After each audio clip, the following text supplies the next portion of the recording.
Nos encontramos en la torre suroriental del Carmen de la Fundación Rodríguez Acosta.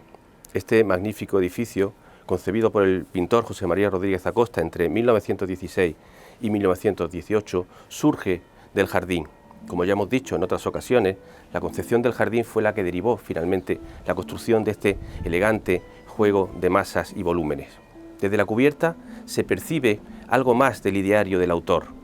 Esa concepción del jardín como suma de elementos fragmentarios y episódicos también se refleja aquí, en esta privilegiada cota, donde desde las cubiertas, también hechas de fragmentos de arquitecturas orientadas a diversos puntos cardinales, se puede leer la planta telescópica que está en el origen de la concepción del edificio.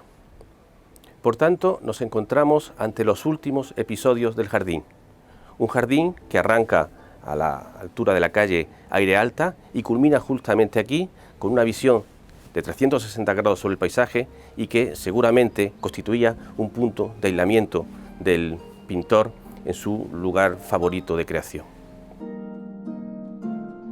Aunque estemos en esta cota alta donde el jardín desaparece por la visión absolutamente embriagadora del paisaje, sin embargo, los remates de las torres que nos acompañan, esa ausencia de decoración, esa esbeltez absoluta, esos elementos decorativos que tanto remiten a la secesión vienesa precisamente por la falta de ornamento, nos introducen en el misterio de la obra del pintor.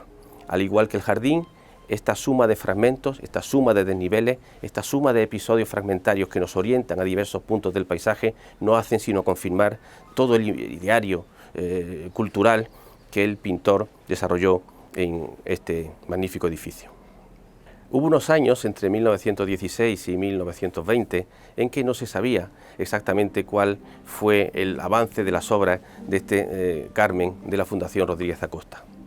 Nos consta de la existencia de planos del arquitecto malagueño Ricardo Santa Cruz, pero eran planos extraviados de su contexto. Exclusivamente se referían a la construcción de este edificio. Durante esos 4 años, probablemente ayudado por Modesto Cendoya, el pintor José María Rodríguez Acosta fue haciendo un nuevo planteamiento del edificio a través del conocimiento del jardín. La domesticación de las laderas a través de una sucesión de terrazas, seguramente influido por la presencia de Modesto Cendoya, nos reconducen a esta visión que tenemos en nuestras espaldas, donde probablemente el entonces arquitecto conservador de la Alhambra y su gran conocimiento sobre la arquitectura militar nos confirma realmente la potencia de estas torres en la manera en que se insertan en el jardín. Pero siempre las torres son consecuencia de todo el aprendizaje que se produjo en esos 4 años de acercamiento al lugar, a través del diseño del jardín, que en cierto modo recompuso las ideas inicialmente vinculadas a la arquitectura hispano-musulmana para acabar en un despliegue clásico, grecorromano y también contemporáneo. Es precisamente esta manera de insertarse en la ladera a través de un eje en la dirección de las curvas de nivel este-oeste que vincula el jardín de Baco con el jardín de Venus por debajo de la terraza principal del edificio, el que articula y jerarquiza todos los espacios, tanto del jardín como de la casa. Sin embargo, esa jerarquía no es una jerarquía que nos haga el entendimiento del edificio y del jardín previsibles. Al revés, los tenemos que descubrir nosotros. Es un jardín y un edificio pensados para ser descubiertos en movimiento. Este edificio no es un sustantivo, no es algo definido, no es algo estático, es un verbo. Siempre está vinculado a la acción de recorrer, a la acción de mirar, a la acción de pensar. Es, por tanto, un edificio vinculado a las coordenadas espaciotemporales. Las sucesivas intervenciones en el edificio por parte de los siguientes arquitectos, Teodoro de Anasagasti y José Felipe Jiménez Lacal, fueron fijando esa concepción unitaria del edificio presente en el ideario intelectual de José María Rodríguez Acosta, presente, como he dicho, desde los bordes de la parcela hasta esta magnífica coronación. La torre que tengo a mis espaldas, rematada por esas falsas gárgolas que realmente son luminarias de planta triangular, no hacen sino dar una respuesta asimétrica a Torres Bermejas y a los magníficos baluartes defensivos austeros, sin decoración, que definen la alcazaba de la Alhambra. Este banco continuo seguramente era el lugar de refugio del artista, ubicado justamente encima de su estudio. No solo por la capacidad evocadora que tiene el paisaje, siempre están orientadas hacia levante, siempre están orientadas hacia el amanecer, hacia Sierra Nevada, hacia el edificio del Hotel Alhambra Palace, que ya existía desde unos años antes aquí posado sobre la ladera. Pero además este lugar tiene la magia de permitir interpretar la planta. La planta telescópica está aquí presente, pero también está el alzado. Los distintos volúmenes están presentes, los desniveles que asume la terraza. Y también está presente el jardín.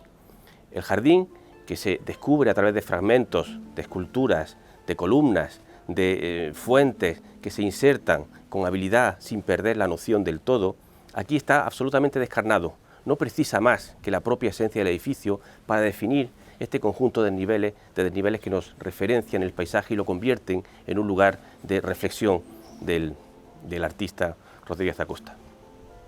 Por tanto, a diferencia del jardín, aquí, en la cubierta, no precisa de esos fragmentos episódicos que van estructurando de manera jerárquica ese recorrido por las distintas terrazas y desniveles que recomponen la ladera, sino que es la propia desnudez del edificio, es el propio concepto del edificio, es su propia volumetría, son los propios remates tan vinculados a Hoffmann, a Otto Wagner, a la secesión vienesa, las que aparecen aquí con descarnada desnudez para ponernos en comunicación con las torres de la Alhambra, con las torres del Albaicín y con este paisaje conmovedor.